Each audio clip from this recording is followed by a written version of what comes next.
শীতকাল চলে আসছে আর ঘরে ঘরে ঠান্ডার উপদ্রবটা একটু বেশি বেড়ে গেছে।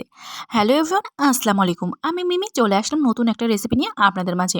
তো শীত চলে আসছে আর এমন একটা রেসিপি হবে না তা হতেই পারে না। এটা শীতকালে অনেক বেশি উপকারী রেসিপি।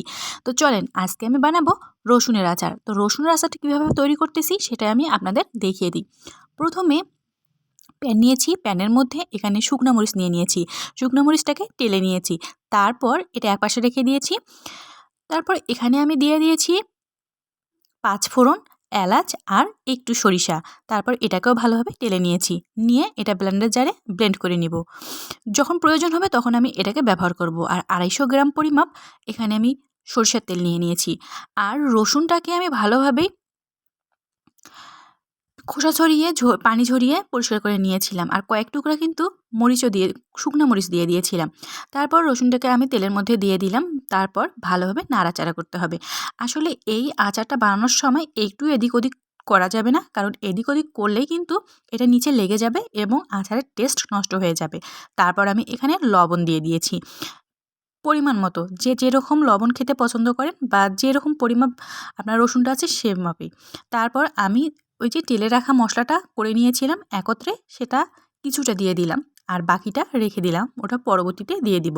এখন ভালোভাবে নাড়াচাড়া করতে হবে। আসলে এই আচারটা কিন্তু অনেক বেশি নাড়াচাড়া করতে হয়, কারণ নাড়াচাড়া না করলে নিচে লেগে যেতে পারে। সেই জন্য বারবার নাড়াচাড়া করবেন। আর কোনো রকম পানি ব্যবহার করা যাবে না বা কোনো কিছু তরল জাতীয় জিনিস ব্যবহার করা যাবে না। শুধুমাত্র এই তেলটা এবং এখানে আমি চিনি পরবর্তীতে অ্যাড করব। আর এই চিনিটাতেই আমার কিন্তু আচারটা হয়ে যাবে। আর আমি এখানে এই আচারটাতে একটু টক টক ভাব নিয়ে আসার জন্য একটু জলপাইয়ের কাত আর কি জলপাই সেদ্ধ করে নিয়েছিলাম, সেটা আমি এখানে দিয়ে দিলাম। এটা পরিমাপ মতো দিতে পারেন। যেহেতু আমি এখানে ২৫০ গ্রাম পরিমাপের রসুন দিয়ে দিয়েছি, তো রসুনের সঙ্গে আমি এখানে ১০০ গ্রাম পরিমাপ দিয়ে দিয়েছি জলপাইয়ের কাঁধ।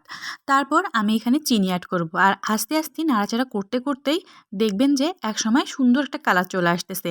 যখন দেখবেন অনেক বেশি সুন্দর কালার আসতেছে তখন বুঝতে পারবেন আপনার আচারটা হয়ে যাচ্ছে। তারপর আমি চিনি ব্যবহার করেছি। আসলে চিনিটা আপনারা স্বাদমতো ব্যবহার করবেন। আমার যেরকম পরিমাপ প্রয়োজন ছিল আমি সেটুকুই দিয়ে দিয়েছি। তারপর আমি ভালোভাবে নাড়াচাড়া করতেছি, কারণ বারবার কিন্তু নাড়াচাড়া করতে হবে, আমি বারবার বলতেছি। তারপর রসুনটা সেদ্ধ হওয়ার জন্য আমি কিছুক্ষণ মানে ৫ থেকে ৬ মিনিট একটু দমে রেখেছিলাম। তারপর দম থেকে ওঠানোর পরে দেখুন কতটা সুন্দর হয়েছে কালারটা। মাশাআল্লাহ অনেক বেশি সুন্দর হচ্ছে। তারপর আবার নাড়াচাড়া করতে হবে। যত বেশি নাড়াচাড়া করা হবে তত কিন্তু আস্তে আস্তে রসুনটাও সিদ্ধ হয়ে যাবে এবং কালারটাও চলে আসবে। আবার সুন্দরভাবে নাড়াচাড়া করতেই থাকবেন। তো মাশাআল্লাহ আমার কিন্তু রসুনের আচারের কালারটা একদম পারফেক্টলি চলে আসছে। আর যে মশলাটা করে রেখেছিলাম আবার আমি সেই মশলাটাই একটু ব্যবহার করলাম। তো ব্যবহার করার পরে আমার কিন্তু আবার অনেক সুন্দর কালার চলে আসতেছে। মানে একটু পর যখন আমি নাড়াচাড়া করতেছি তখন কিন্তু আরও বেশি সুন্দর কালার আসতেছে। যতবারই নাড়াচাড়া করতেছি তত সুন্দর কালার আসতেছে। তো আমার কিন্তু আচারটা প্রায় হয়ে আসছে। অবশ্যই আপনারা এটা বাসায় ট্রাই করবেন। যেহেতু শীতকাল চলে আসছে, শীতের সময় এই রসুনের আচারটা কিন্তু অনেক বেশি কাজে দেয়। ঠান্ডার সময় বিশেষ করে অনেক বেশি কাজে দেয়। আপনারা চাইলে এটা ভাত কিংবা খিচুড়ির সঙ্গে সার্ভ করতে পারেন, খেতে পারেন। তো আল্লাহ হাফেজ।